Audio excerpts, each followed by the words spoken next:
Bu günlərdə torpaq adamlarının ən çoxu isə taxıl əkən fermerlərin üzü gülür. Çünki bir neçə gün əvvəl yağan bol qar torpağa bərəkət, bol məhsuldarlıq gətirəcək. Biz hazırda Masallı'nın Xıl kəndindəyik və torpaq adamları ilə görüşüb onların bu sevincinə şərik olduq. Masallı'nın Xıl kənd sakini Əlvan Məmmədov bu sevinci yaşayan fermerlərdən biridir. Hər il taxıl, çəltik və tərəvəz bitkilərindən yaxşı gəlir götürən təsərrüfat sahibi bu mövsümdə yüksək məhsuldarlığa ümidlidir. Mənim 25 hektar torpaq sahəm var, icarəyə götürmüşəm. Öz payımdan bir yerdə. Hal-hazırda 8 hektar buğda əkmişəm, 10 hektar yonca sahəm var. Sonra keçdi, qalan torpağa da düyü ilə tərəvəz əkəcəm, çəltik əkəcəm də. Dövlət məni yarmarkaya da çağırır. Yarmarkaya da məhsulumuzu çağırır, yaxşı qiymətə satırıq. Mütəxəssislər deyir ki, havanın qarlı, şaxtalı keçməsinin taxıla, tərəvəz, bostan bitkilərinə, eləcə də meyvə ağaclarına müsbət təsiri var. Çəkdiyi zəhmətin bəhrəsini gördüyünü deyən fermer, hətta taxılın məhsuldarlığında rekord nəticə də göstərib. Keçən il 5-6 ton buğda götürmüşdü. Hektara. Ölkə rekordunu vurmuşam. Bu illərdə Allah Taala bizə bərəkət yağdı, qar yağıb.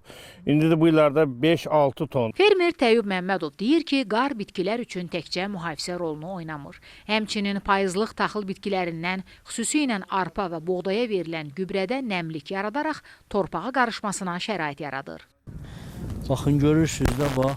Hələ ki bunun nəmi hələ 2 ayda bəsdir, yəni taxılın dolana kimi bəsdir. Bunlar Bezosdur, çox gözəl məhsul verir, dədə-baba sortudur bunlar.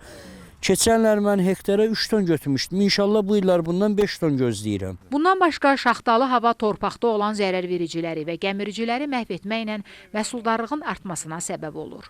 Ötən il hektardan 30 sentner taxıl götürən torpaq sahibi bu il daha çox məhsul gözləyir. 1000 manat civarında pul qoymuş. Bax, bu taxıldan mən gözləyirəm, 15 ton inşallah gözləyirəm. Bu illəri 3 hektar yarım əkmişəm.